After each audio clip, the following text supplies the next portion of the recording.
ler um texto. Eu não costumo ler, mas hoje eu vou começar lendo um texto em 1 Coríntios, no final do capítulo 12, o verso 31, a parte B do verso 31, e o capítulo 13, 1 Coríntios 13, todo. E eu vou lê-lo na intenção de tirar aquela cláusula, não está bom agora não, estava melhor antes, aquela cláusula de hipótese, porque começa dizendo ainda que, o que cria uma estrada hipotética.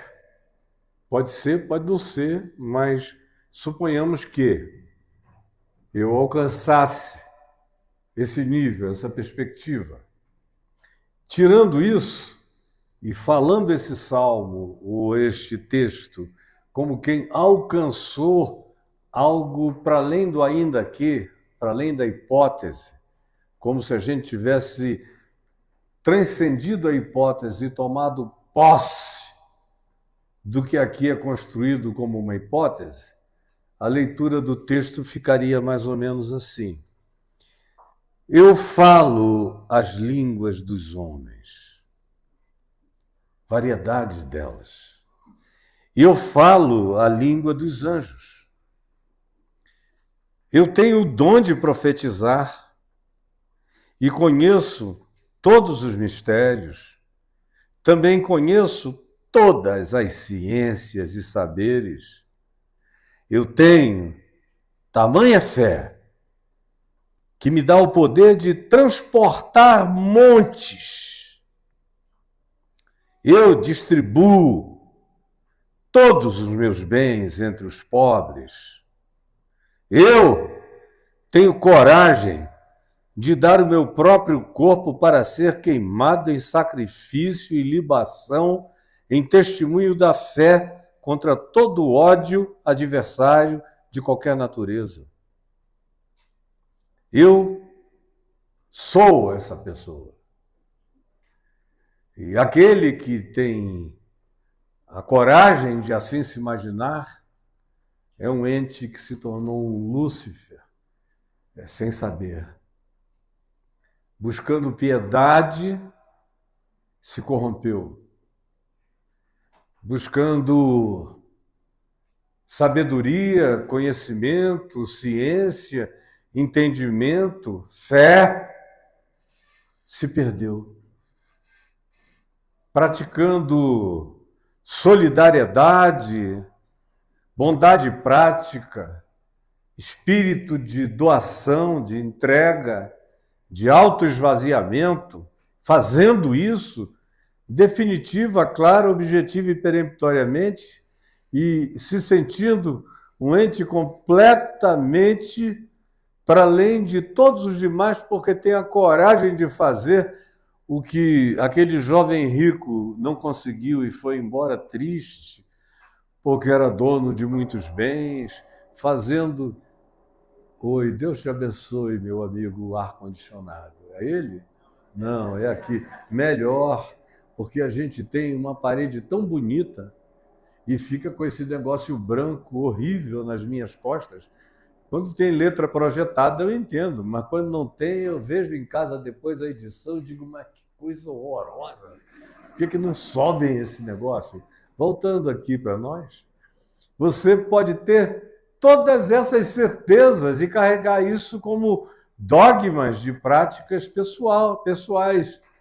Coragem para encarar, para dar de frente, mesmo que seja para ser esfolado, mas não negocia nem barganha com sua própria consciência e com a fé. Tudo isso se nos afigura e se nos apresenta como sendo as referências últimas que todos nós deveríamos buscar.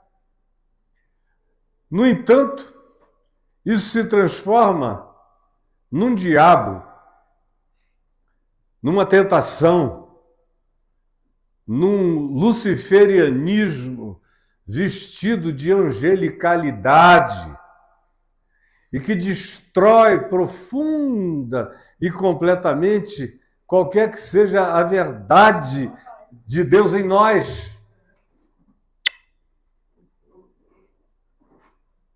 Se você estabelecer isso como algo que você alcançou, que você atingiu, ou mesmo que você vai conseguir atingir, eu lamento informar, mas você, de fato, desejando eventualmente o oposto, se colocou na posição de, com essas aspirações, se transformar no pior inimigo do seu possível, verdadeiro, genuíno desenvolvimento, evolução e crescimento e maturação na direção do que Deus quer fazer individualmente, particularizadamente, na existência de cada um de nós, conforme os dons de cada um, os talentos de cada um, as inclinações e propensões de cada um, como cada um de nós de Deus recebeu, conforme a capacidade por Ele também dada para que realizemos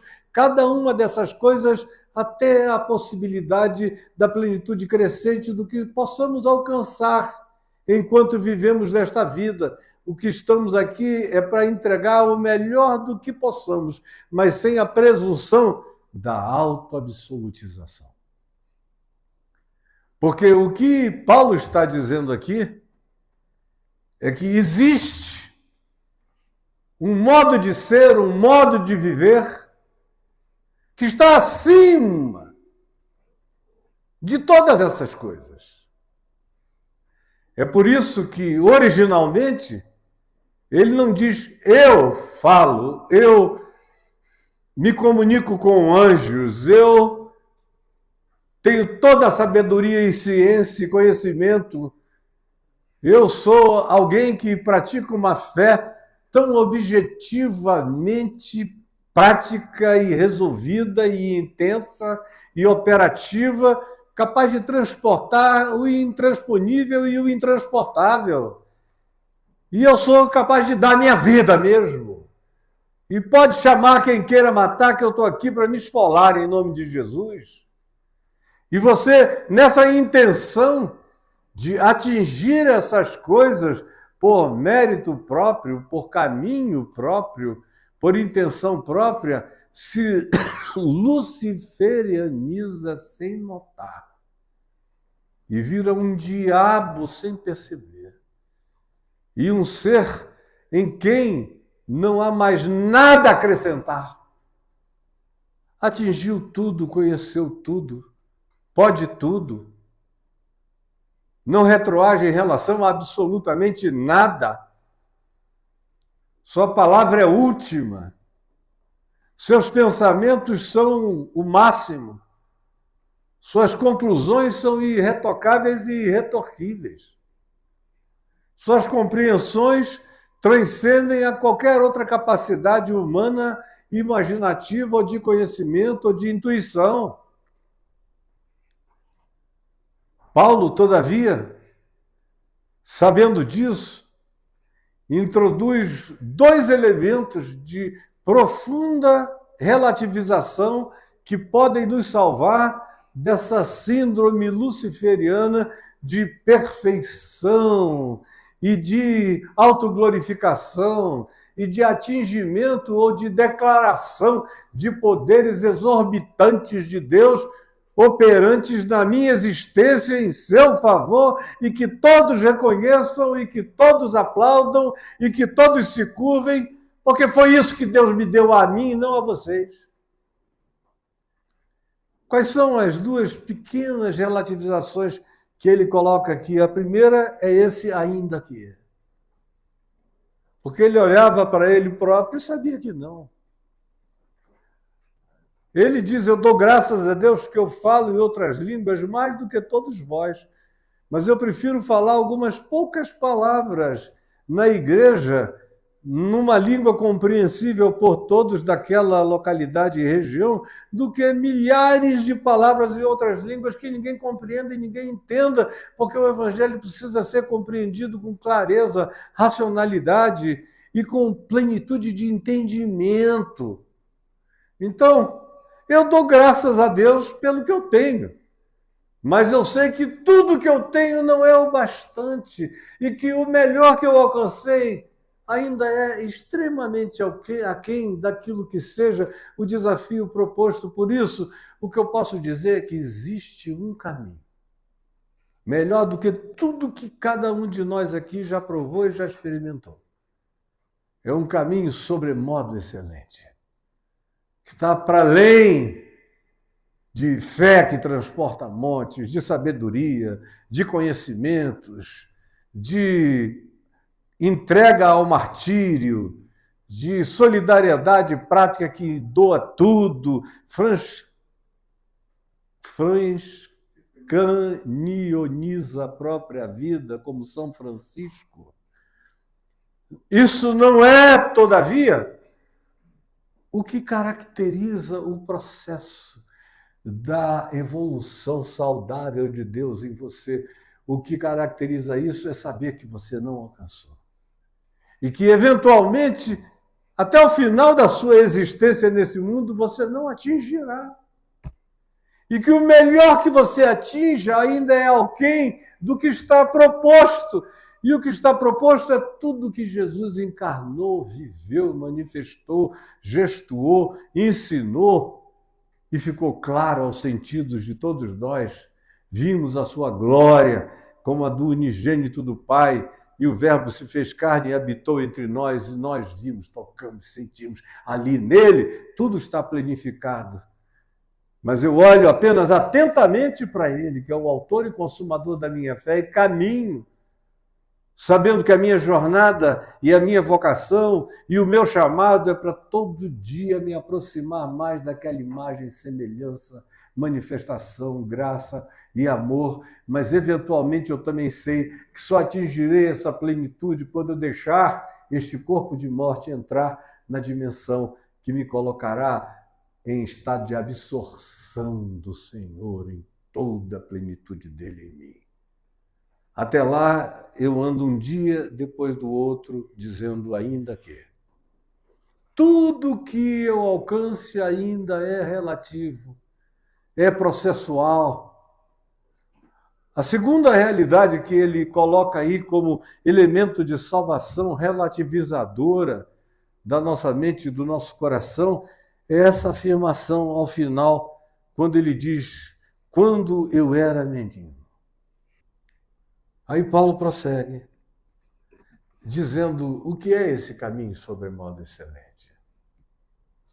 E diz que esse caminho é a prática do ágape, do amor de Deus sendo trazido para o cotidiano da nossa vida, o máximo que a gente possa. Nenhum de nós consegue realizar e absolutizar isso da noite para o dia. É a jornada de uma existência inteira, é a descrição de uma peregrinação e de um caminho na direção do que será a nossa absorção final, feita por Cristo Jesus, sendo chupado para dentro do ser e da glória de Deus e me tornando semelhante a Ele. É o amor, que é paciente. Só pense o que falta de paciência em você. Pensa. Quer o caminho sobremodo excelente? Você está pensando que ele é feito de emoção e de cantos? Coisa linda, olha pra cá. Ele é feito de realidades tão concretas na observação quanto a manifestação da paciência, da capacidade de dar tempo, de considerar que o outro não chegou aonde eu estou e que eu vou ajudá-lo e estimulá-lo a caminhar naquela direção, mas sem paciência a gente não botou o pé nem no primeiro passo desse caminho. Paciência é algo que não é um trend contemporâneo. O que você vê em quase todos os coaches aí de internet é tipo, não perca mais tempo. Esse cara é um atraso de vida, larga ele. Não leva não. Só pesa. Você já não viu que esse bicho aí só te atrasa a vida? Se eu tivesse raciocinado assim, eu não teria feito absolutamente nada na minha vida, porque todo mundo, de certa forma, é um atraso de vida. Né? Todo mundo, cara. Todo mundo pesa, todo mundo puxa para trás. Você tem que fazer uma força para levar para frente, você tem que manquitolar, mas seguir adiante e dizer, não vou largar esse cara. Tem deficiências, mas existe, ele é. Paciência. Aí prossegue e diz que benignidade, o amor é benigno. Manifesta bondade. E vai adiante e diz, o amor não arde em ciúmes. Não se sente dono, proprietário. O outro é o outro. Em qualquer possível relação. O grego tem algumas palavras para definir os tipos de amor entre seres humanos, que vai desde aquele amor mais biológico, genético, sanguíneo e geracional, que é o amor storge, de pai, mãe, irmãos, irmãs, nesse vínculo de família. Aí, um passo além tem o amor fraterno, que não precisa ser o storge, só com gente da familiaridade genética, mas é uma irmandade mais ampla, do fraterno, do filéu, assim designado no original do texto grego. Vem o amor erótico, eros, que é tesão, desejo, posse, beijo, cama, quero, mas tem um limite. Quero enquanto ela quer a mim também. Tem que ter reciprocidade em eros. Porque se o outro disser, você me quer me devorar todinho, mas eu não te quero nada, vira essa boca para lá e segue viagem, eu tenho que simplesmente libertar quem eu desejei, mas que não me quis na mesma medida do mesmo vínculo e não tem nenhuma obrigação de me querer. Não é uma virtude me desejar. Só o narcisista pensa que desejá-lo é uma virtude do desejante. E o mundo está cheio desse tipo de panaca, que é o mesmo que pratica abuso, espancamento, feminicídio e outras coisas. Aí vem aquele amor aqui, descrito por Paulo, que é o ágape. Excelente, acima de tudo. Esse não arde em ciúmes. E esse tem que ser o Senhor dos amores. Tem que ser o amor soberano, que dá ordens para Eros, dá ordem para Filéu, dá ordens para Storge, dá ordens em todas as camadas do que a gente chama amor. Tem uma hora em que o limite dele esbarra nesse amor soberano que diz, não toque, não abuse, você não é o dono, não há espontaneidade, então não há o que você busca, deixe ir, let him or her go, não atrapalhe,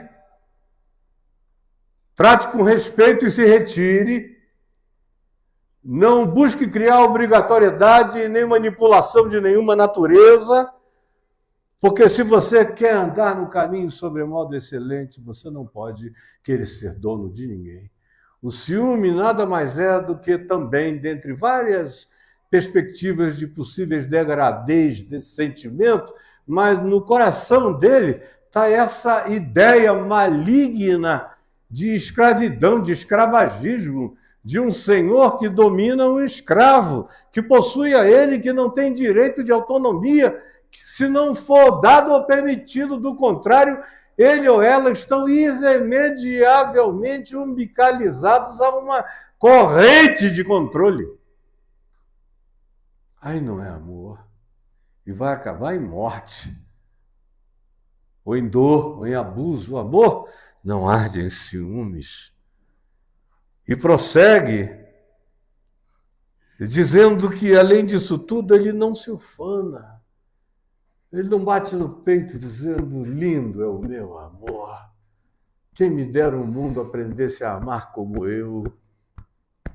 Glória ao amor que Deus me deu. Cara, você vai virar uma estátua de mármore sobre o amor ágape, no Louvre do Coisa Nenhuma. Cheio de amor. O amor não se ufana, não se jacta. O amor não se ensoberbece, não se conduz inconvenientemente, não faz chocarrice, não humilha, não brinca, não desconstrói, não humilha, sob hipótese nenhuma. O amor não procura os seus próprios interesses.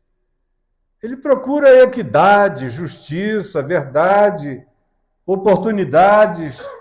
Frequentemente renuncia dizendo, eu tenho tantos dons, não é necessário que eu estenda a minha mão para pegar essa oportunidade se essa outra pessoa não tem tantos tentáculos de oportunidade quanto eu. Deixa ela ir e eu renuncio.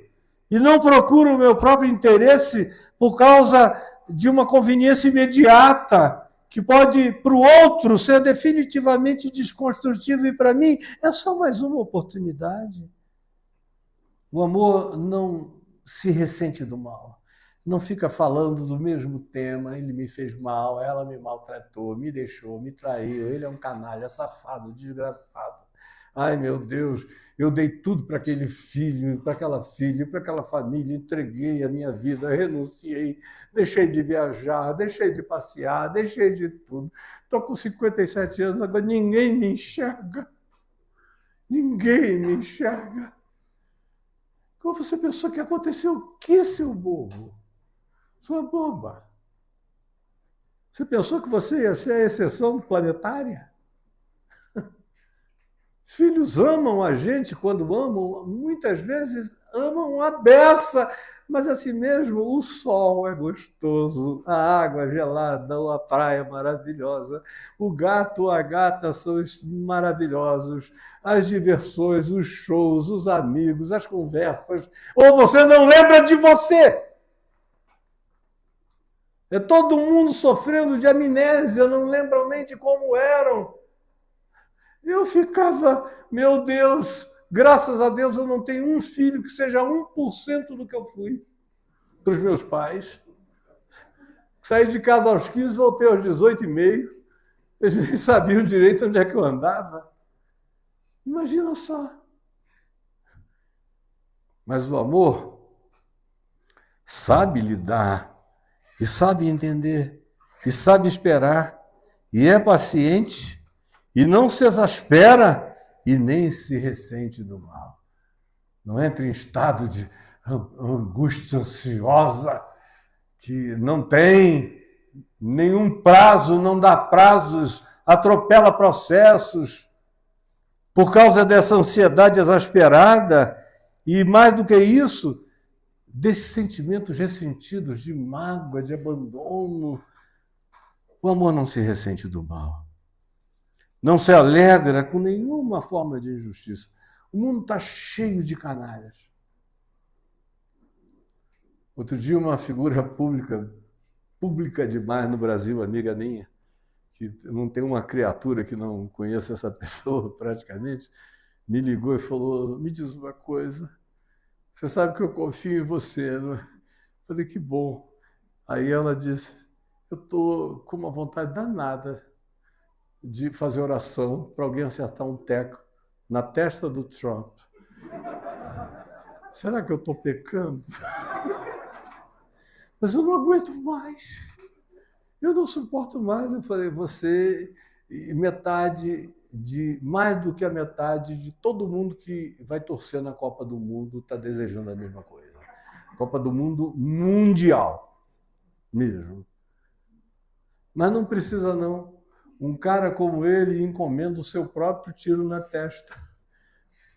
Pede a Deus misericórdia, porque trabalhar contra ele próprio, ele já faz o dia inteiro.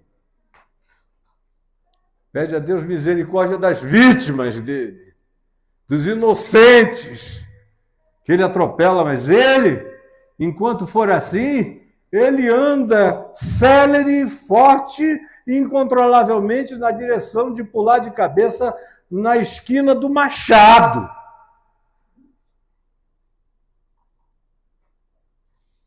Mas o amor não se alegra com a injustiça praticada e nem deseja realizar e praticar justiça com as próprias mãos. Ao contrário, ele se alegra com toda expressão de verdade. Verdade islâmica, verdade budista, verdade confucionista, verdade ateia, verdade agnóstica, verdade científica. Onde quer que algo seja verdade, o amor aplaude. Mas o cara não crê em Deus, e daí? Mas ele curou uma doença que estava matando milhares. Você acha que Deus não está aplaudindo ele, dizendo, ô meu filho, que prazer você me deu. Ou o teu Deus é um sádico. O teu Deus é batizado na igreja evangélica? É crente o teu Deus? É discípulo do Edir Macedo? Colega do Malafaia? Quem é o teu Deus? O meu Deus não faz acepção de pessoas. E ele não se alegra com a injustiça, mas regozija-se com toda manifestação de verdade, aonde quer que ela apareça. E como quer que ela apareça. Se for verdade, é de Deus, ele está presente. E mais do que isso, tudo sofre. Aguenta a barra. Não estou falando daqueles sofrimentos tóxicos, doentios, em que a pessoa diz, não, por amor ao Senhor, eu vou ficar aqui até ele me destroncar, me descabeçar, e me arrebentar e me enforcar, e estuprar todas as filhas que eu tive com ele. Eu ficaria aqui por amor a Jesus e obediência ao meu pastor. Idiota, saia daí. Isso não é amor. Mas o amor tem prazos. Quando as coisas não trabalham contra a dignidade, contra a sobrevivência, contra o estado de saúde, contra a beleza da vida, o amor considera que ninguém é perfeito, que todo mundo erra, que todo mundo se equivoca, que todo mundo tem defeitos, e ele sofre algumas vezes ou muitas vezes, sabendo da recuperabilidade do que está acontecendo, que aquilo faz parte de um equívoco que a pessoa hoje tem e que eu já tive tantos outros, ou muito mais do que ela, sem me esquecer de onde eu estou vindo. É me lembrando de quem eu sou e de onde eu estou vindo que eu renovo a minha força para aguentar sofrimentos em favor de outros, que eu sei que são até mais recuperáveis do que eu era e me tornei, todavia, pela misericórdia de Deus. Tudo sofre, tudo crê, olha com esperança, tudo espera, aguenta, tudo suporta. Não desiste da vida. Não estou falando de casamentos ruins, de relações perversas. Eu estou falando de não desistência do amor, da fé, da esperança, da continuidade, do prosseguimento, com resiliência, com entrega, sem voltar atrás. Suporta. O amor jamais acaba. Ele até muda de fisionomia. Muda de forma. Quando eu comecei a amar a minha mulher, eu a amava de um modo diferente do modo que a amo hoje, 26 anos depois. Meu Deus, os nossos 2 primeiros anos, a gente quase que passou num tapete voador, de uma cama voadora. Paixão, paixão, 2 anos ininterruptos, que nem os nossos filhos aguentavam. Nenhum dos 7. Pelo amor de Deus, pai. Um deles chegou e falou: dá uma folga para a bichinha, papai. Eu disse: meu Deus, ela me esperou 43 anos, eu esperei 45 por ela. Agora encontrou vocês que tapem os ouvidos, mas o negócio vai cantar. Depois vai alterando. Quando chega um tempo depois em que a cabeça está toda branca, os filhos estão criados, o mais velho agora está fazendo, daqui a 15 dias, 50 anos de idade. Juntamente com a mudança deles, a gente muda junto. Os netos casados, casando, crescendo, a gente vai mudando e o corpo da gente vai mudando, a nossa mente vai mudando, o nosso prazer de estar com o outro vai mudando, mas o amor jamais acaba. É exatamente mais profundo, mais gostoso, melhor e desenvolve outras formas de alegria, de prazer e de completude. Ele vai crescendo e maturando-se, mas jamais acaba. No entanto, profecias, a gente só precisa de profecia no meio de incertezas, porque no meio de certezas profundas ninguém procura profecia nenhuma. A certeza e a felicidade já são proféticos em si mesmo. Você vai querer saber o quê? Se vai durar muito tempo? Aproveita, seu bobo. Havendo profecias, desaparecerão. Vai chegar o tempo em que não haverá mais profecia. Profecia é um recurso da desesperança, buscando engravidar corações com fé. Havendo línguas, meu Deus, a gente vai se comunicar por telepatia. Quem é que vai dar valor a línguas? Ainda mais essas algaravias estáticas que o bispo ou pastor Arnaldo, meu amigo, imita muito bem. Havendo ciência, vai chegar uma hora em que toda a ciência passará, porque a nossa mente pensará como ciência o tempo todo, como a mente de Cristo. Pensa como ciência. Tudo procedeu dele, tudo está nele, tudo estará também em mim. Eu saberei em todos os níveis. E é o amor que me garante acesso, entrada nesse mundo e nessa percepção crescente de conhecimento, porque, em parte, a gente profetiza, em parte a gente sabe, em parte a gente conhece, tudo nosso é em parte. A gente está vivendo a parcialidade frequentemente possuída pelo espírito de arrogância que pensa e declara que nós estamos completos e nós somos as coisas mais incompletas possível. É que a gente não se enxerga mesmo. Quando, porém, vier o que é perfeito, então o que é em parte, tudo isso que é em parte na gente vai ser absorvido por ele, vai ser aniquilado, como a jaça é queimada no cadinho, no fogo, e fica só aquele ouro puro. Tudo que é jaça em mim vai ser purificado. Não há nenhuma palavra definitiva que não seja aquela que, enfim, realize as melhores esperanças na vida, nesta vida, no universo, em qualquer vida e em qualquer dimensão. E o amor. Porque Deus é amor. E aquele que ama é de Deus, procede de Deus, está em Deus, vive em Deus, é filho de Deus, nasceu de Deus, porque Deus é amor. O resto é papo de cristianismo, de protestantismo, de pentecostalismo, de catolicismo, de espiritismo, de islamismo, de judaísmo, de cabala, de